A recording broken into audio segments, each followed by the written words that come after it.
भीख मांगते, हम हमारा हक मांगते, नहीं किसी से भीख मांगते। अरे कोण म्हणता देत नाही, घेतल्याशिवाय राहत नाही, पेन्शन आमच्या हक्काची, नाही कुणाच्या बापाची, हम सब एक है, हम सब एक है। ये सीट का डाटा है, कहां पर कितनी सीट पर कितना वोट हमारे कर्मचारी ने दिया। 170 सीटों को ओपीएस जीती है। हमारा मुद्दा नहीं हारा, पार्टी हारी होगी, मुद्दा जीता है। विजय बंधु जिंदाबाद, विजय कुमार बंधु जिंदाबाद, ओपीएस जिंदाबाद। जीता नहीं जीता है। मध्य प्रदेश के अंदर 230 सीटें, 230 सीटों पर 199 सीट पर ओपीएस जीता है। 199 डाटा है, हमारा नहीं है, निर्वाचन आयोग का है। 199 सीटों पर कोई छोटी बात है क्या? हाँ, हमारा परसेंटेज उस वोटर का जो 2.5% है, समझिए मेरी बात को। और इसीलिए बिहार आज रैली के बाद पहला कार्यक्रम मेरा, मैं बताने आया हूं कि 2-2.5% से काम नहीं चलेगा, इसीलिए आपको घर घर जाना पड़ेगा। जो 2-2.5 है उसको 5-7 करना है। अच्छा, आपका पुरानी पेंशन है तो आपकी मौसी का मामला नहीं है क्या? आपके मामी का मामला नहीं है क्या? आप उनको समझाइए, उनको बताइए। ओपीएस राजनीति में है, एनपीएस देश के विरोध में है, और हमारी बुढ़ापे की लाठी है। आप मौसी वोट ओपीएस में करो, आपको निकलना पड़ेगा। मध्य प्रदेश का, राजस्थान का सारा आंकड़ा मेरे पास है। हमने उनसे कहा हमारा मुद्दा जीता है, पार्टी हारी होगी वो समीक्षा करे, वो जाने, हमसे मतलब। हाँ, ये बात सही है कि जीत जाते तो ये और ज्यादा ताकत से हम आगे बढ़ते। अब संघर्ष थोड़ा बड़ा हो गया, थोड़ा कड़ा हो गया, और इसीलिए पहले बिहार को चुना। इसीलिए पहले बिहार को चुना कि कड़ा और बड़ा हो गया तो चलो बिहार चलते हैं, और बिहार के लोग दिल्ली जाना चाहते हैं, है ना? कुछ लोग हैं जो बिहार से, पटना से दिल्ली जाना चाह रहे हैं। उन्हीं को बताने आया हूं, रास्ता बिहार उत्तर प्रदेश से होकर जाएगा और वो पीएससी सहारा होगा। अगर आप ओपीएस लागू कर दीजिए तो बिहार से रास्ता उत्तर प्रदेश से होकर जाएगा। आप बिहार लागू करो, आप लखनऊ में आके पूछो योगी आदित्यनाथ पेंशन क्यों नहीं रहा, तो आप 40 हो, हम आपके द्विगुनी हैं,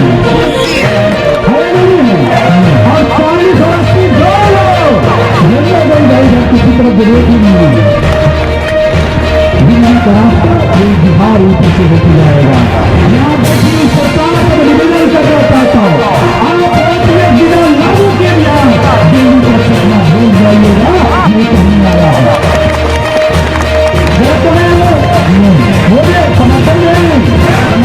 अब कुछ उसी पार्टी के लोग होंगे, ये तो विजय गांधी गलत बोले, लेकिन मैं आरती पार्टी समझ लो, मैं मुद्दे के प्रति निहायत स्वार्थी आदमी हूँ।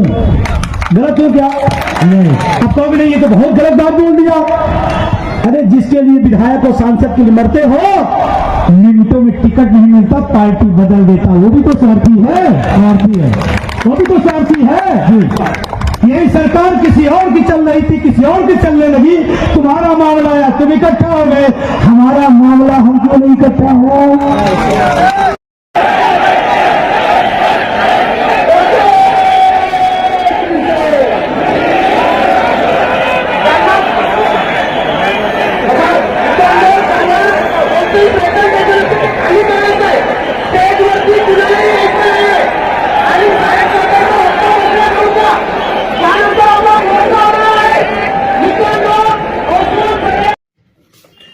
नमस्कार साथियों,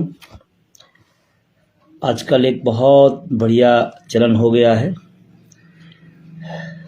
जब पुरानी पेंशन की बात आती है तो तमाम सारे अर्थशास्त्री तमाम सारे आंकड़े लेकर निकल आते हैं, और कभी आरबीआई, कभी अर्थशास्त्री और तमाम तरह के लोग आकर ये बताने के लिए कि पुरानी पेंशन से देश का गर्द हो जाएगा, पुरानी पेंशन से देश का विकास रुक जाएगा।